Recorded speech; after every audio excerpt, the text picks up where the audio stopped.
startup companies, or whatever. And these provide an extensible mechanism for me to describe those and provide context. By creating these vocabularies and by using them in my data, then I'm already getting context, and I'm also getting compatibility between my data and the data sets. So if I have a vocabulary that other people adopt, then already we're starting to get the potential for integration between these data sets. In the case of FOAF, then this is very widely deployed, has been for years, and until recently I think has been the de facto standard for describing people on the semantic web. By doing that, by enabling this kind of social process where multiple different parties adopt the same vocabulary, then you get that kind of network effect where the data becomes more valuable because it's described in the same way. And of course, it's possible to map between these two, and there's lots of existing research on ontology mapping, but it's not always trivial. So there's kind of, you can see RDF schema and OWL in a continuum, so of expressivity. So RDF schema provides mechanisms for specifying classes and properties of things and the relationships between them. You can say that there's a certain class of objects, drinks, and have the property.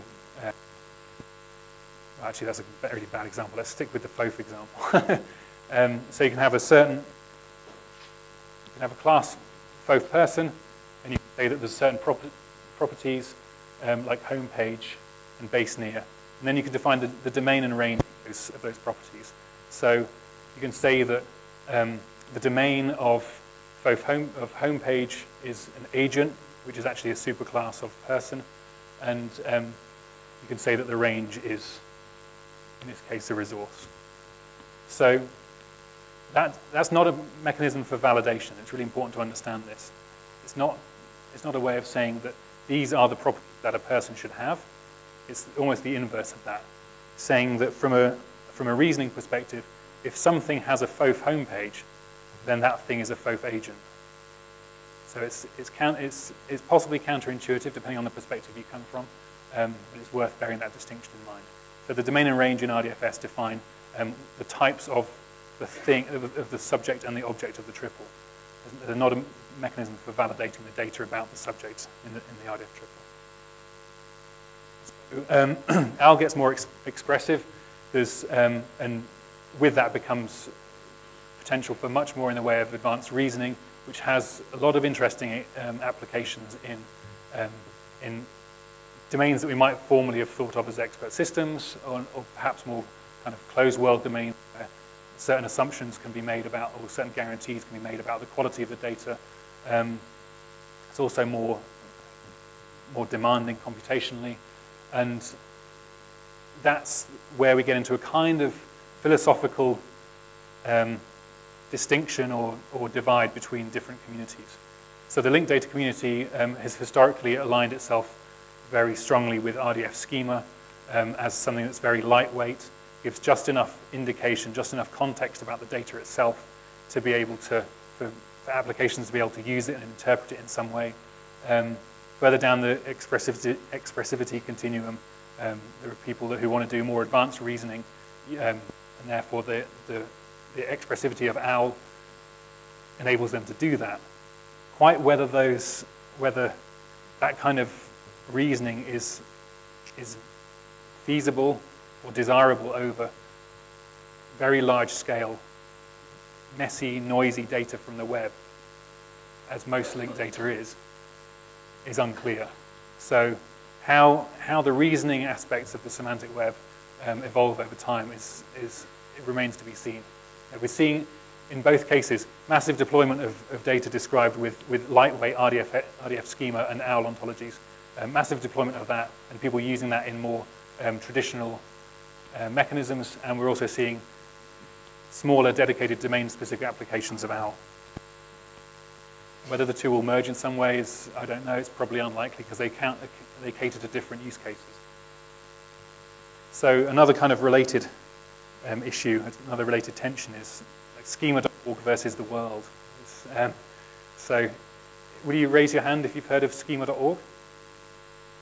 Okay, great. So some people. So schema.org is the product of a collaboration, a very rare collaboration between the big search engine companies. So my understanding is that there's only been one comparable collaboration over the years, just like the Sitemaps protocol. Can someone from Peter nod? Yeah, okay. So, right. So this is the second big collaboration between the search engines. And what they did was they got together and I'll give my account of it, and if I'm wrong, Peter can shout out now or refute it tomorrow when he gets to talk. What they did was got together and decided to define a set of kind of classes and properties, basically a simple vocabulary for describing all the kinds of stuff that they are interested in. So you might say search engines are interested in everything in the world. You know, they index everything. But actually, from a commercial point of view and from a feasibility point of view, they're only interested primarily in a certain subset of things in the world. You can imagine it like a long-tail distribution where there are certain things which are of particular interest that might be things like locations and products that are for sale. If you think about anything that could be more usefully described in such a way that would drive more traffic to search engines or improve the quality of the user experience in a search engine results page, and therefore drive more traffic to search engines. That's the kind of information which is included in schema.org. I mean, it's broad. It was more like 200 elements or something. Peter's nodding, which is good. So organizations, people, events, products, all these sorts of things. And that had an incredible impact. So there's massive adoption of that now. So the large search engines support that to varying degrees and do interesting stuff with the data. And from the publisher's perspective, there's a massive incentive here to adopt schema.org because they know that the search engines understand this in some way. It's very different to the original vision of the semantic web where anyone could define a vocabulary and publish that on the web and say how it related to other vocabularies or ontologies. And the search engines or applications could come and find those vocabularies and understand what they meant and integrate them and map between them automatically, and everything would be completely distributed and very democratic, etc., etc. That was the original vision, and it's an attractive vision. It's scalable. It's fully distributed. Anyone that wants to describe something in a different way can do so by defining their own vocabulary. But it ultimately means that the coordination cost is very high. So any application that wants to consume data across a number of different domains has to build in these mechanisms for understanding potentially diverse and numerous vocabularies related to that domain. So it kind of puts that coordination cost on the data consumers. And what's happened with schema.org is that it's become a coordination point. Search engines have defined the core of the schema, and other people are free to adopt that. And if they're happy to describe their data according to the way it's defined in schema.org, then they can play. They can join the game. And if they don't, then they can go elsewhere and not play the game and not have the benefits of their data being indexed by the search engines in the same way. So from a historical point of view, it's very, very interesting because the world at large, when the semantic web vision was first communicated, all the critics said, I hate this semantic web thing. They just want to create one massive ontology for everything in the world. And the community said, no, that's not right. We don't want one big, we want a web of connected ontologies. And all the critics kind of ignored that or listened or went to criticize something else. And then a few years later, what came along, what happened was that the search engines got together and created one reasonably big ontology for everything of interest, which was actually not what we were trying to do originally. But actually, it's proved a lot more useful in many ways because it's enabled potential data publishers to just publish their data referring to one document, one set of guidance. And so it's massively simplified the process of adopting this kind of structured data within web pages. And it's typically implemented in RDFA, embedded within web pages. the other key factor, I think, related to simplicity is that this web of vocabulary vision is very noble, it's very idealistic, but it's actually really hard to find terms from vocabularies that exist out there on the web. The other day I was looking for a vocabulary to describe a certain thing, and I needed a class and some properties. And I thought, well, this is such a common thing. It was like a conference, or it wasn't a conference, it was some kind of event. University lecture, that was it. I thought, well, this must exist. Someone's already defined this. But I couldn't find it. Like in the end, I tweeted about my frustration with this, and lots of people responded saying, hey, look at this vocabulary. But there was no decent tool I could use to find that. So if you imagine yourself in the perspective of the data publishers, then not surprising that schema.org has been so successful.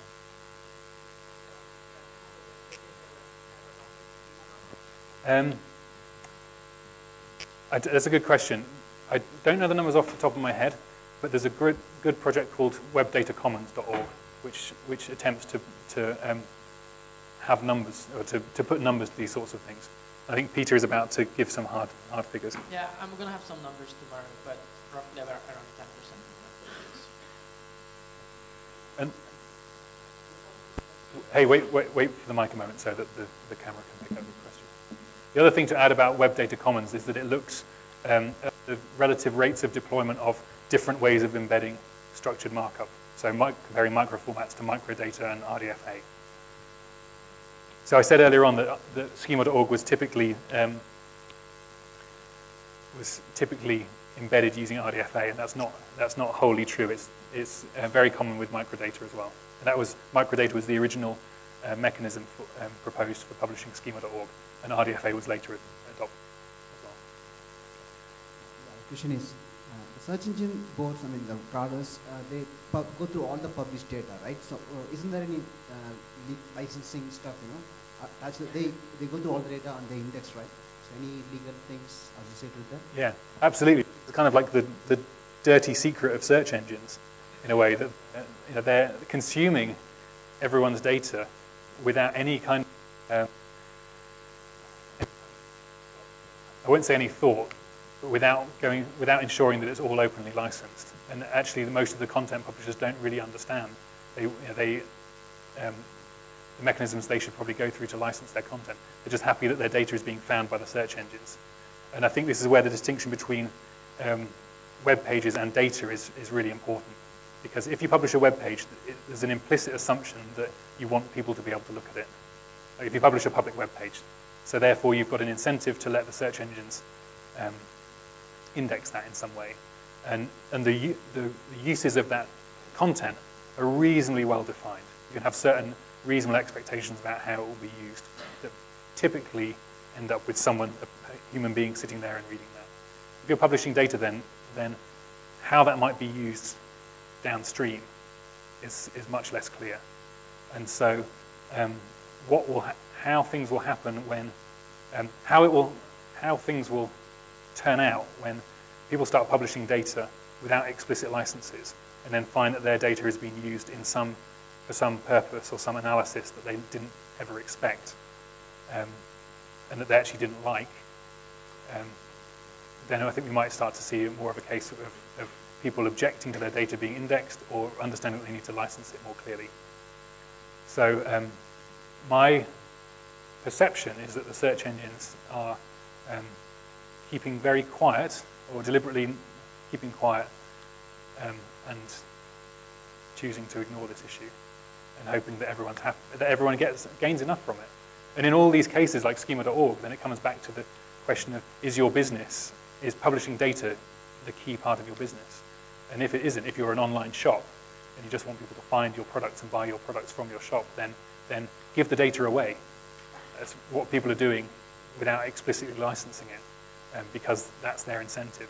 When you get cases where data is someone's core business and they find that it's been indexed inadvertently by one of the search engines, then that's when things will get more complicated. I heard an anecdote, which I won't attribute, that we'll never see a term in schema.org. We'll never see the term license in schema.org. because this makes this precise issue very explicit. So I won't Peter to comment on that. You can choose to pick that up tomorrow if desired. So to kind of wrap up about linked data as a mechanism for delivering a web of data, then what does it provide? Well, it provides context. It provides a way of tracing back the claims made in the data to their original source, because the things described in the data are identified with URIs, HTTP URIs, which someone can look up. So if you want to, so imagine you received somehow a fragment of data like this, and it described this thing here, named Tom Heath.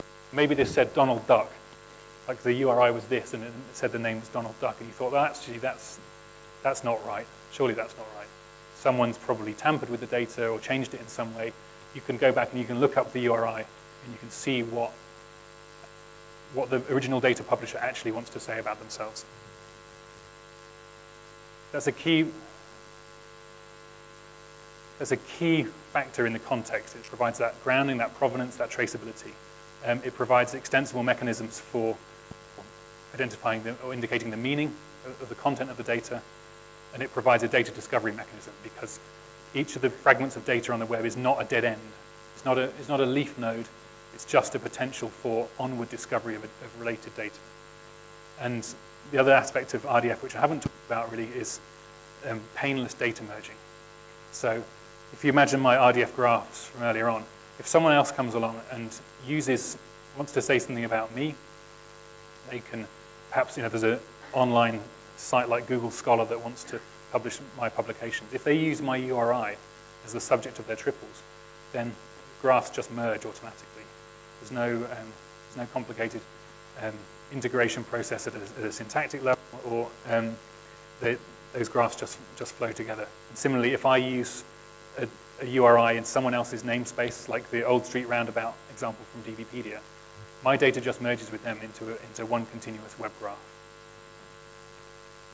So, a universal data model for the web. Looking back at our requirements, by introducing RDF, we've adhered to this requirement of links as a first-class citizen, and we've enabled the ability to provide some context. So, if we treat the web as an infrastructure for distributed data management, then what kind of advantages does that have? Well, it reduces a lot of duplication of effort.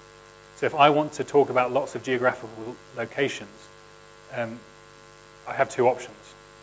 I could choose to replicate in my data a load of data from somewhere else about those locations, defining names and latitude and longitude, et cetera, et cetera. Or I could just point to someone else's data where that stuff is already defined. And in that case, I'm just outsourcing management of that data to someone else that I trust. Another good example is the BBC in the UK. They have a lot of stable URIs identifying music artists and concepts in nature, these sorts of things. And I happen to trust the BBC to provide high-quality information about these concepts. So if I want to refer to them, it's very easy to just refer to those URIs rather than having to replicate all of that data in my context and be responsible for managing the maintenance and the uptake of that data. Provides authority and traceability, which I've already talked about, and it enables all the other things that make the web powerful, like the network effect that comes from lots of people connecting stuff up together. So we can start to imagine scenarios where data publishers that follow the linked data paradigm have something that's analogous to PageRank, where they become authority hubs based on a number of inward links to their data. And we're already seeing that with things like DBpedia, where it's become such a central kind of canonical resource for identifiers for common concepts that almost everyone links to it, or if not, then it's only one step away or two steps away in the linked data graph. So Peter, when we were discussing the content of this talk, Peter said, include some applications. And I kind of defied his suggestions. And so it's really important to highlight applications so that people can understand the ways in which people can use this sort of stuff. But it's also really important from the bigger picture perspective, to not get too hung up on specific applications. Everyone in this community is very keen to see it succeed, and see the ideas and the technologies succeed. And so they want to say, what's the latest hot application? You know, what's the killer application for the semantic web or linked data? And actually, we don't know, and maybe we don't actually need to care, because what we're building here is an infrastructure, a platform, doing all sorts of things that we can't possibly imagine. And if we get hung up on any one particular application at one particular time, then that, in a way, codifies our understanding of what linked data and semantic web applications might be. It almost limits our expectations or our understanding of what they might be. Whereas what I'm keen for us to emphasize is that this is a global infrastructure built on common standards and scalable principles, and people will choose to use it in all sorts of different ways. And I could stand up and give a number of different examples, but it wouldn't capture anything like the richness or diversity of the kind of things that you guys can go out and build during your research or in companies or whatever. So this is a global infrastructure, like analogous in a way to the electricity network, or the train network, the rail network. Each of these things are common platforms, common infrastructures that say nothing really about either what you do with the electricity when it comes out the plug or the socket, or where you go, or why you're going to a particular place when you take a train journey. They're neutral with respect to that. And the same is really true of the web of data. So I want to just use the last bit of time to talk about some directions and research challenges. And what happens next. So there's always debate about the technology stack. There's always people that don't like aspects of it, that have criticisms. Most of them are fair, some of them are not necessarily well-grounded. I have my own criticisms of RDF, for example. Like if you want to model some aspect of uncertainty, or say that something is true to a certain extent, you know, like I like cheese 0.8 out of 1.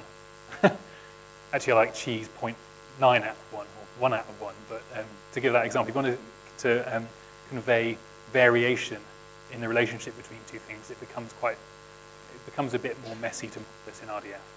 And that's one of the aspects which I think when the data model was defined, it could have been, more attention could have been given to that. So there are issues, but these technologies, this stack is still evolving. So there is always scope to improve it and to change it. And ultimately the process will be evolutionary, that if something doesn't work, then someone will come along and propose an alternative related solution which solves the problem in a more elegant fashion. So this is precisely what we saw with schema.org. As the semantic web community, we were pursuing this notion of a web of distributed vocabularies and ontologies. The search engines came along and said, that doesn't work. Here's a starting point. And you can choose to extend that, and we will encourage you to extend that through domain-specific kind of working groups or contributions where we believe the schema needs to grow to encompass or incorporate other aspects. And the key thing to add as well is that if you adopt schema.org, you don't have to stop adopting other stuff. It's particularly if you're writing in RDF, RDFA, you can include other data with other vocabularies in your same documents. It's not exclusive. It's extensible. So yes, there are criticisms.